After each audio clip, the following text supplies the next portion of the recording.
Традиционално комерцијалниот сектор прв ги доделува годинешните награди за најдобрите новитети.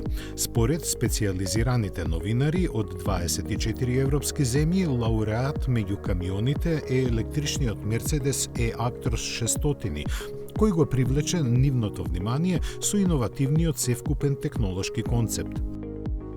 Наменет за долги релации, тој има автономија од преку 500 км, за што придонесува и напредната аеродинамика.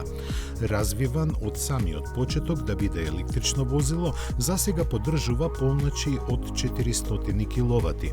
Првите испораки на купувачите се очекуваат пред крајот на годинава, а од Мерцедес велат дека разликата во цената во споредба со дизел камиони ќе се врати по поминати 600.000 километри.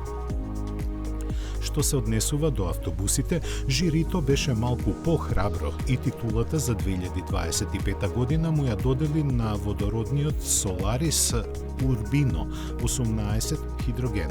Историската победа за полската компанија доаѓа во моменти кога ја забележа продажбата на јубилејниот 25.000 автобус.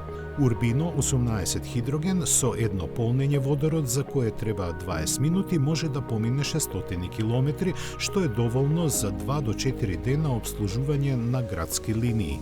Погонскиот систем може да функционира на температури од минус 30 до плюс 50 степени Целзиусови, а автобусот има капацитет за 140 патници.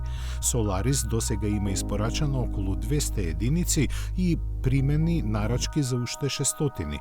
Не беше изненадување што титулата ван на годината отиде кај новиот Renault Master.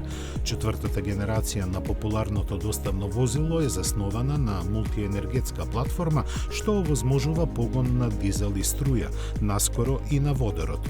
Со својот дизајн поставува нови мерила на пазарот, а се истакнува и со големата ефикасност.